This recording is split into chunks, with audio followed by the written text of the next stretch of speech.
Dominican media mission के दैनिक आहार में आपका स्वागत है। सबों को जय श्री।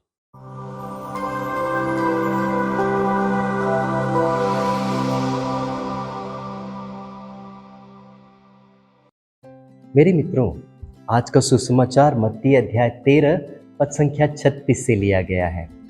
प्रभु यीशु बड़े स्पष्ट शब्दों में हमें एक चेतावनी दे रहे हैं और वो कहते हैं कि शैतान ने अपना काम कर दिया है।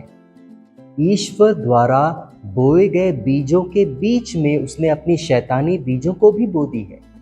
जी हाँ मेरे मित्रों, और इसका तात्पर्य यह है कि अब से शैतान की शक्तियां भी पनपने लगेगी, पाप भी पनपने लगेगा, बुराई भी पनपने लगेगी, और ये इसी जगह पर जहाँ पर हम रहते हैं। मेरे मित्रों, यदि यह संसार इतना पापमय बन गया है तो हमारा रवैया कैसा होना चाहिए इस संसार के प्रति, वो मैं बताना चाहता हूँ आपको। सबसे पहला रवैया, इसे समझाने के लिए एक छोटी सी कहानी बताता हूँ। एक छोटा सा नन्हा सा भौरा जंगल में यहाँ से वहाँ घूम रहा था। वो किसी खूबसूरत फूल की खोज में घूम रहा था कि उसे अचानक जंगल के बीच में एक बेहद ही सुंदर सा तालाब दिखाई दिया और उसने देखा कि उस तालाब के बीच में एक श्वेत रंग का कमल का फूल खिल रहा है। उसकी श्वेतता, उसकी सुंदरता इतनी खूबसूरत उसे भाने लगी कि वो उसके ओर आकर्षित हो गया और वहां जाकर उसने उस कमल के फूल के ऊपर बैठकर उससे बातें करने लगा। पता है वो क्या कहता है? हे कमल, तू इतना सुंदर कैसे है? देख तो, तेरे आधा से ज्यादा शरीर तो कीचड़ में धंसा हुआ है और तेरी हरी पत्तियां इस बदबूदार पानी में तैर रही है, फिर भी तू इतना खूबसूरत क्यों है? कैसे है? मेरे मित्रों, इसके जवाब में उस कमल ने मुस्कुरा दिया और क्या कहता है? हे भाई, मुझे तो पता भी नहीं था कि मैं इस दलदल में फंसा हूँ।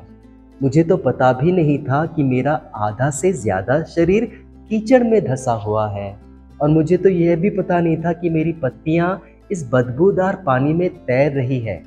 अरे मुझे तो बस यही पता था कि मेरे चेहरे के सामने एक सुंदर सा नीला आकाश है जिसे देखकर मैं हर वक्त मुस्कुराता रहता था। जी हाँ, बिल्कुल यही रवैया हमारा भी हो। हम भले ही पाप के बीच में रहते हैं, हम भले ही इस पाप में दलदल में फंसे हैं, यदि हमारा चेहरा प्रभु की ओर लगा हुआ है तो हम कभी नाश नहीं होंगे। बिल्कुल यही वचन स्तोत्र ग्रंथ कहता है। ध्यान से सुने प्रभु का वचन, स्तोत्र अध्याय 34 पद संख्या 6। प्रभु कहते हैं, प्रभु की ओर दृष्टि लगाओ, आनंदित हो, तुम फिर कभी नाश नहीं होंगे। प्रभु की ओर दृष्टि लगाओ, आनंदित हो, तुम कभी नाश नहीं होंगे। जी हाँ मेरे मित्रों, दूसरा रवैया हमारे इस पापमय संसार की ओर कैसा होना चाहिए वो बताने के लिए एक छोटी सी घटना मैं बताता हूँ। अपने मित्रों के साथ मैं रेल की पटरियों पर पैदल चल रहा था। एक दिन जाते समय रेल के किनारे, पटरी के किनारे एक छोटा सा नन्हा सा पेड़ मुझे नजर आया। तो मुझे बहुत खुशी हुई यह जानकर कि वो कुछ और नहीं बल्कि टमाटर का पौधा था। जब मैं नजदीक आया तो मैंने देखा कि उसमें टमाटर भी लगे हैं। कम से कम 3 या 4 टमाटर उसमें लग चुके थे और मैं ये सोचने लगा कि उसे मिट्टी कहाँ से मिली, उसे पानी कहाँ से मिला, उसे खाद कहाँ से मिला। अरे इतना कठिन वातावरण होने के बावजूद भी यह टमाटर का पौधा वहां कैसे पनपने लगा, कैसे फलदायी बना?